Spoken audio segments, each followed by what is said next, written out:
تاریخ ذی الحج کی رات شروع ہوئی، شب شروع ہوئی، دن کل آئے گا۔ اس کے بعد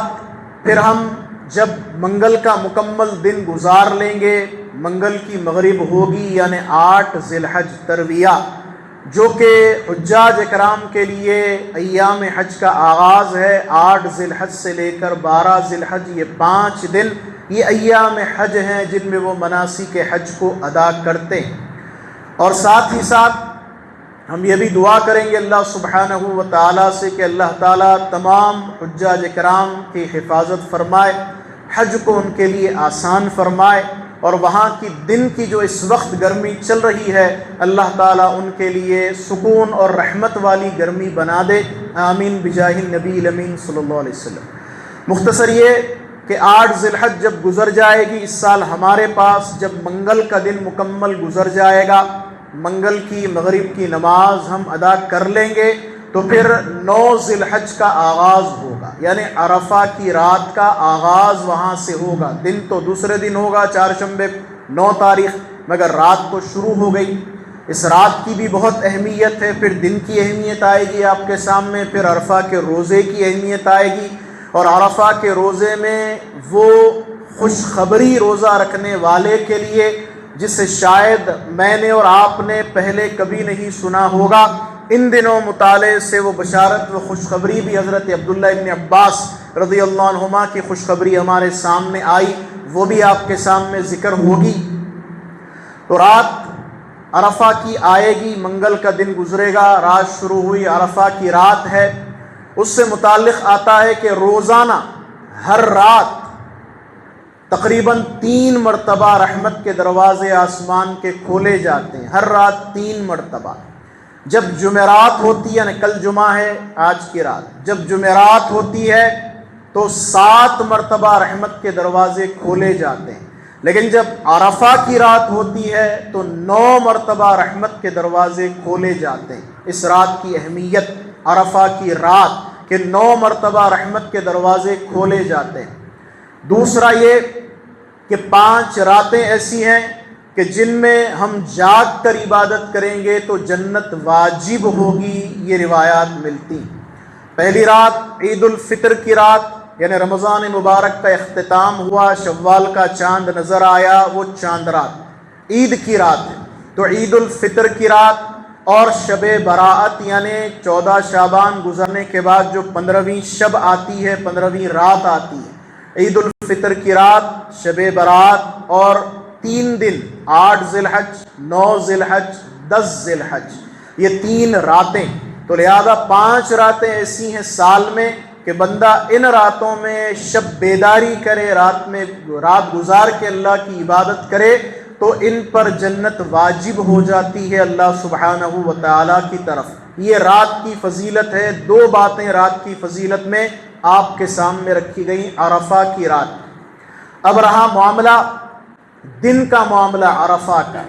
یہ یقیناً حجاج کرام کے لیے عرفہ 9 ذی الحج اور میدان عرفات میں وقوف کرنا، کچھ وقت کے لیے ہی صحیح کھڑے رہنا دعا کرتے ہوئے، یہ حج کی تکمیل ہے۔ رکن اعظم جسے کہا جاتا ہے وقوف عرفات، سب سے بڑا رکن ہے وقوف عرفات جو فرائض میں شامل ہے، وقوف عرفات۔ ایک ہے عرفہ 9 ذی الحج، اور ایک ہے عرفات جسے میدان کے نام سے ہم یاد کرتے ہیں، عرفات۔ ان کے نام کیوں اس طرح پڑے، اس سے متعلق علماء فرماتے ہیں کہ اللہ کی حکمت اور مصلحت کے تحت جب اس سرجنت سے اس سرزمین پر حضرت سیدنا آدم علیہ السلام اور حضرت سیدتنا حوا علیہ السلام کو اس زمین پہ اتارا گیا، تو حضرت سیدنا آدم علیہ السلام ہمارے وطن عزیز بھارت میں پہلے وہ حصہ داخل تھا سرندیپ کا، سری لنکا کا، وہاں اترے، اور حضرت حوا علیہ السلام اب حجاز کا جو مقام ہے جدہ یا جدہ، وہاں پر آپ اتری، الگ الگ ہو گئے، بچھڑ گئے، جدا ہو گئے۔ تو کہا جاتا ہے کہ 9 ذی الحج عرفہ کا وہ تاریخ تھی اور میدان تھا، وہ ایک بڑے کھلے میدان میں دونوں پھر ملے، ملاقات ہوئی، ایک دوسرے کو پہچانا۔ تو عرفہ کے معنی پہچاننا، ایک دوسرے کو جاننا۔ تو اس میدان میں انہوں نے ایک دوسرے کو پھر دوبارہ پہچانا، ایک دوسرے کو جانا، تو اس مناسبت سے اس میدان کا نام عرفات ہوا، اور اس تاریخ، اس دن کو جو ہے عرفہ کے نام سے یاد کیا جاتا ہے۔ مختصر یہ اس کے روزے سے متعلق ایک اہم بات آپ ذہن نشین رکھیں۔ بہت سارے ہمارے پاس بھی لوگ ہیں، محلے میں بھی ہے، حیدرآباد میں بھی ہیں، ان کا یہ ماننا ہے کہ بھائی وہاں جب 9 تاریخ ہوگی عرب ممالک میں، وہ حساب سے ہم عرفہ کا روزہ رکھیں گے، یہاں کی 9 کے حساب سے نہیں رکھتے۔ مطلب ہمارے پاس جو ہے 8 تاریخ رہے گی تو وہاں 9 تاریخ رہے گی، تو بعض کہتے ہیں کہ نہیں ہم وہاں کے حساب سے عرفہ رکھتے ہیں، یہاں کے حساب سے نہیں رکھتے، تو پھر ان سے یہی کہا جائے گا کہ ٹھیک ہے، آپ وہاں کے حساب سے عرفہ کا روزہ رکھے تو پھر دوسرے دن آپ قربانی بھی کریے وہاں کے لحاظ سے،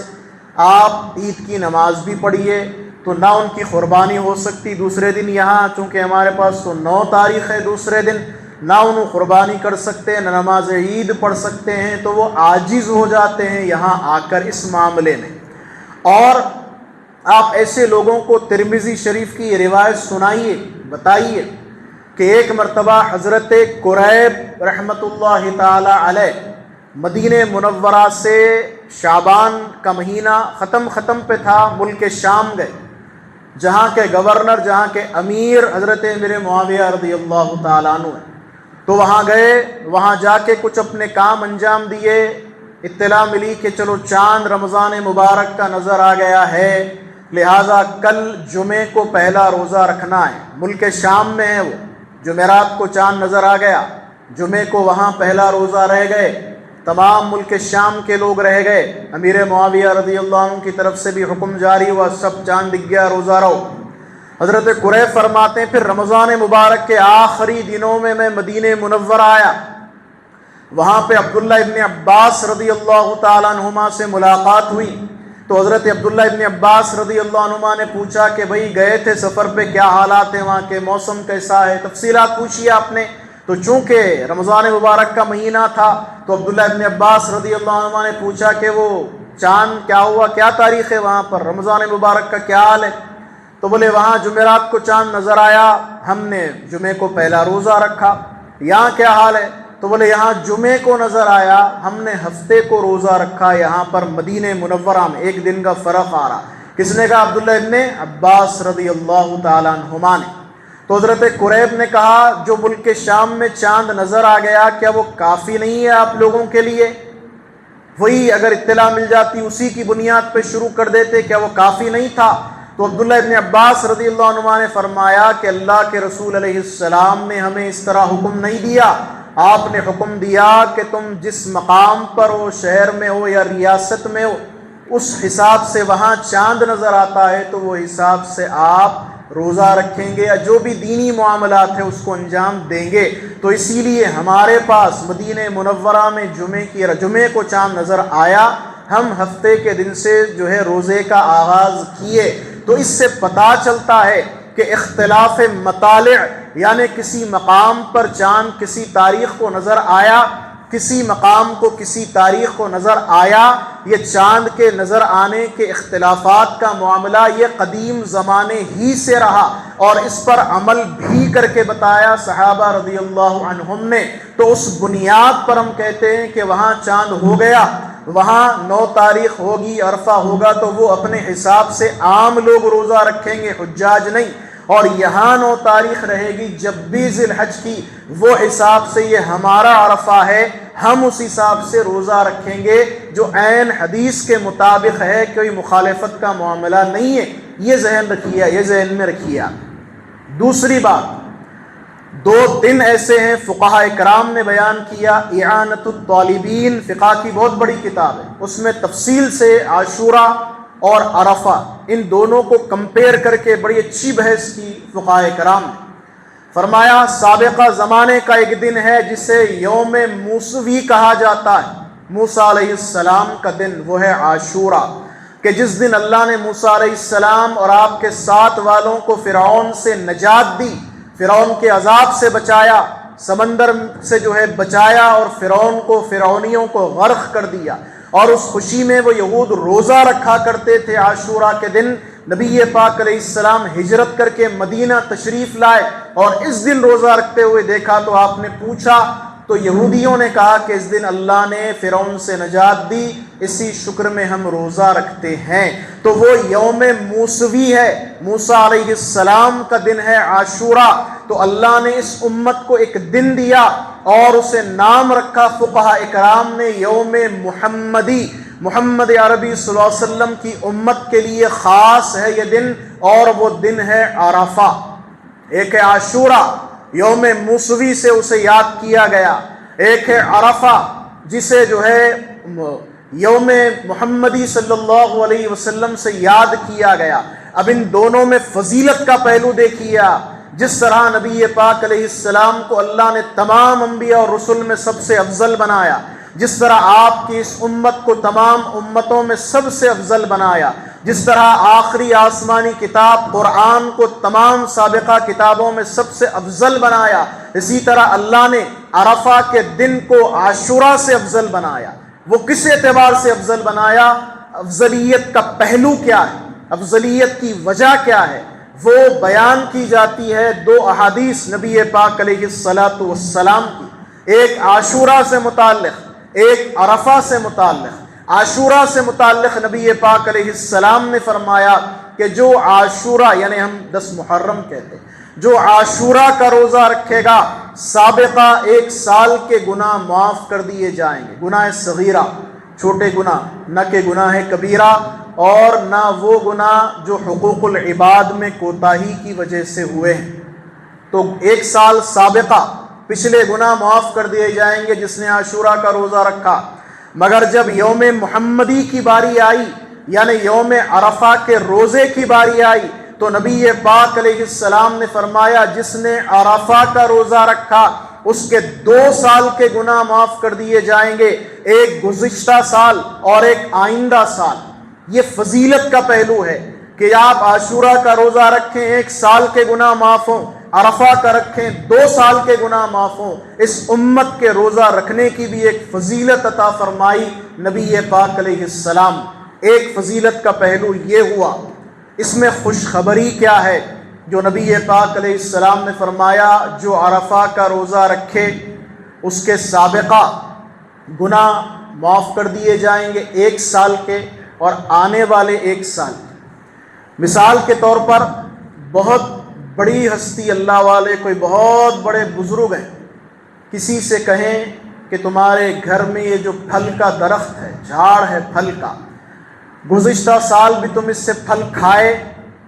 آئندہ 1 سال بھی اس سے پھل کھاؤ گے، تو اس سے کیا مراد ہوگا؟ مطلب 1 سال اور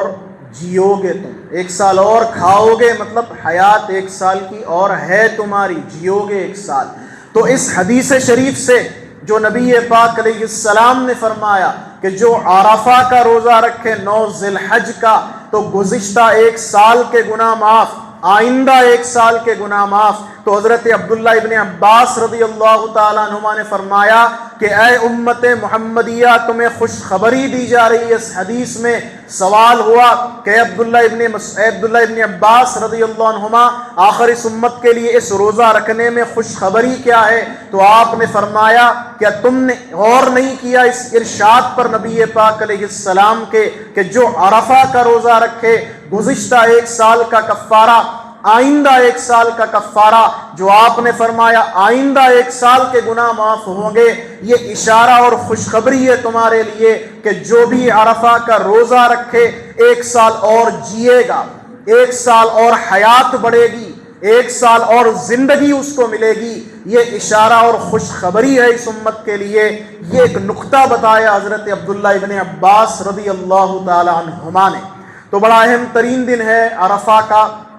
اسی لیے عبداللہ ابن عمر رضی اللہ تعالیٰ عنہما نے بھی فرمایا کہ جو عرفہ کا روزہ رکھے سابقہ اور آنے والے گناہ اس کے معاف کر دیے جائیں گے۔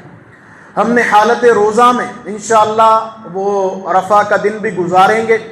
اور جب عرفہ 9 ذی الحج کا دن مکمل ہو جائے گا، لیکن اس سے پہلے ایک اللہ کا کرم یہ دیکھیں آپ، عرفہ کے روزے کے لیے ہم نے سحری کی رات میں عرفہ کی رات میں سحری ہوئی، اس کے بعد فجر کی نماز کے لیے گئے تو پھر فجر کی نماز اور حالت روزہ، ہمارا روزہ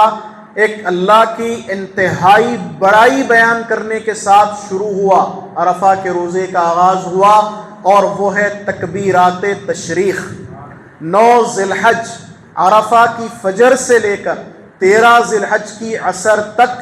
یہ جو ہے ایام تشریق ہیں کہ جن میں ہر فرض نماز کے بعد جو جہاں بھی جماعت سے نماز ہوتی ہے، ہر فرض نماز کے بعد مرد حضرات بآواز بلند سلام پھیرنے کے فوری بعد 3 مرتبہ جو افضل ہے، ایک بار واجب ہے پڑھنا تکبیر، 3 مرتبہ پڑھنا افضل ہے، اسی پر عمل ہے کہ 3 مرتبہ ہم پڑھیں، یہ افضل ہے۔ 3 مرتبہ تکبیرات تشریق ہر فرض نماز کے بعد پڑھے جائیں گے۔ آپ جانتے ہیں تکبیرات تشریق یعنی اللہ اکبر،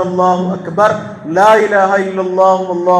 اللہ اکبر وللہ الحمد۔ تو یہ 9 ذی الحج یعنی عرفہ کی فجر سے 13 ذی الحج کی عصر کی نماز تک ہر فرض نماز کے بعد پڑھے جائیں گے۔ عورتیں گھر میں نماز پڑھتی ہیں، وہ آہستہ سے نماز کے بعد گھر میں تکبیرات تشریق کہہ لیں۔ تو لہذا ہمارا روزہ شروع ہوا فجر کے بعد بڑے عالیشان اللہ کی تکبیر سے شروع ہوا، تکبیر تشریق سے شروع ہوا، اور پھر مغرب ہوئی، افطار ہوا مغرب سے پہلے۔ جیسے ہی مغرب ہوئی تو پھر وہ عید کی رات شروع ہو گئی۔ 10 ذی الحج کا آغاز ہوا، شب شروع ہوئی، عید تو کل رہے گی لیکن آج رات جو شروع ہوئی عرفہ کے روزے کے مکمل ہونے کے بعد یہ عید کی رات شروع ہوئی۔ عید کی رات کی فضیلت میں گزشتہ بھی کچھ باتیں آپ کے سامنے رکھی گئیں کہ نبی پاک علیہ السلام نے فرمایا کہ جو دونوں عیدوں کی دونوں راتوں کو عبادت کرے، اللہ کی جاگے، قیامت میں اس کا دل مطمئن ہوگا، اطمینان والا ہوگا، جبکہ دوسرے لوگ دل کی کیفیت اختلاج ہے، پریشانی ہے، ہیبت ہے، خوف ہے دوسرے لوگوں میں، لیکن یہ شخص کا دل مطمئن ہوگا، اطمینان سے ہوگا۔ دوسری روایت دونوں عیدوں کی دونوں رات میں عبادت کرنا، اس سے متعلق نبی پاک علیہ السلام نے فرمایا کہ قیامت کے دن میدان محشر میں ایسے بڑے عالی شان لوگ لائے جائیں گے کہ جن کے چہرے روشن سورج کی روشنی سے چمکدار ہوں، نورانی چہرے ہوں۔ تو دوسرے لوگ پوچھیں گے بھئی یہ کون ہے؟ کوئی نبی ہیں، صدیق ہیں، شہید ہیں، بڑے نورانی چہرے ہیں۔ تو فرشتے کہیں گے یہ کوئی نبی، صدیق، شہید نہیں ہے، یہ وہ لوگ ہیں جو دونوں عیدوں کی دونوں راتوں میں جو ہے اللہ کی عبادت کیا کرتے، جاگا کرتے۔ تو لہذا فرشتے بڑے ادب سے، احترام سے ان کا ہاتھ پکڑیں گے اور جنت میں داخل کریں گے۔ عرفہ کی رات، عرفہ کا دن، اس کی فضیلت آپ نے سنی۔ عید کی رات کچھ جاگنا، تھوڑا ہی سے اللہ کی عبادت کرنا، اس کی فضیلت آپ نے سنی۔ اس کے بعد جب عید کی فجر ہوگی، صبح فجر کی نماز کے لیے ہم جائیں گے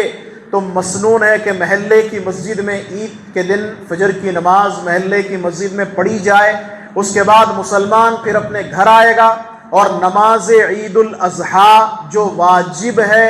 مرد حضرات پر، عاقل پر، بالغ پر، عورتوں پر کوئی عید کی نماز واجب نہیں ہے، جمعہ کی نماز واجب نہیں ہے۔ اگر کوئی زبردستی گھر میں جا نماز بچھا لے تو کچھ کر نہیں سکتے، سمجھا سکتے کہ دیکھو بھائی عید کی نماز، جمعہ کی نماز مسجد میں ہوتی ہے، خطبہ ہوتا ہے، ممبر رہتا ہے، ایک طریقہ ہے وہ نماز کا، ایک پروٹوکول ہے پورا جو گھر میں نہیں ہو سکتا۔ تو لہذا جمعے کے بجائے آپ ظہر کی پڑھیے 12 رکعت، خواتین سے کہا جائے گا عید کی نماز واجب ہی نہیں ہے، چلیے آپ اشراق کے 2 رکعت پڑھ لیجئے، چاشت کے 4 رکعت 9، 9:30، 10 بجے سے زوال تک پڑھ لیجئے، یا کوئی شکرانے کی نماز پڑھ لیجئے، مگر عید کی نماز واجب نہیں ہے کسی صورت آپ کے اوپر۔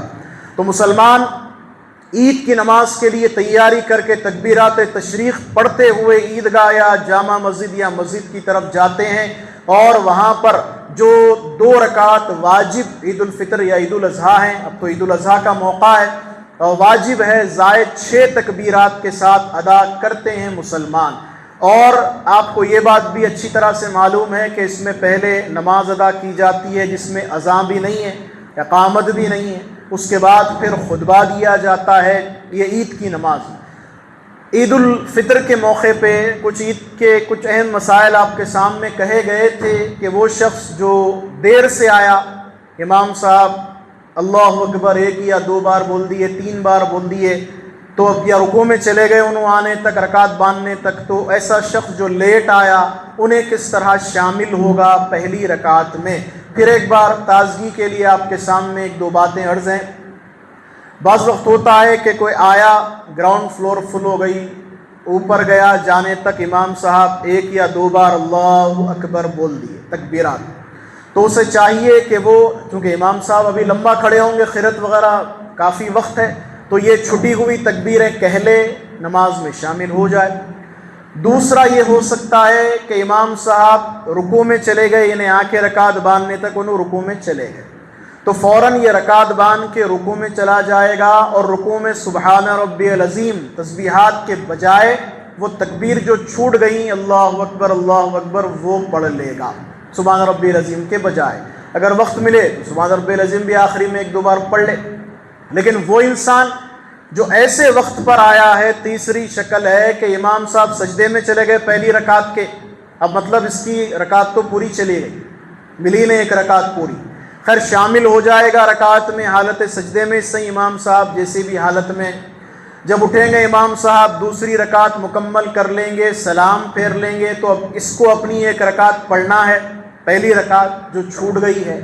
تو یہ جو اس کو اپنی چھوٹی ہوئی رکعت پڑھنا ہے، یہ پہلی رکعت کی طرح پڑھے گا یا دوسری رکعت کی طرح پڑھے گا؟ تو فقہا فرماتے ہیں یہ دوسری رکعت کی طرح پڑھے گا، پہلی رکعت کی طرح نہیں پڑھے گا، یعنی اپنی چھوٹی ہوئی رکعت کے لیے اٹھے گا، سورہ فاتحہ پڑھے گا، ضم سورہ پڑھے گا، 3 مرتبہ کانوں تک ہاتھ اٹھائے گا، اللہ اکبر کہتے ہوئے چھوڑے گا، چوتھی بار اللہ اکبر کہہ کے رکوع میں جائے گا، چھوٹی ہوئی رکعت اسی طرح پڑھے گا جس طرح امام دوسری پڑھتے ہیں، ویسی طرح بالکل ویسی پڑھے گا، کوئی دوسرے طریقے سے نہیں پڑھے گا۔ تو کسی کی رکعتیں چھوٹی تو اس طرح وہ کر لے۔ اس کے بعد چاہیے کہ قربانی کی طرف رخ کریں، مسلمان اس عظیم سنت کو ادا کرنے کی طرف رخ کریں کہ جو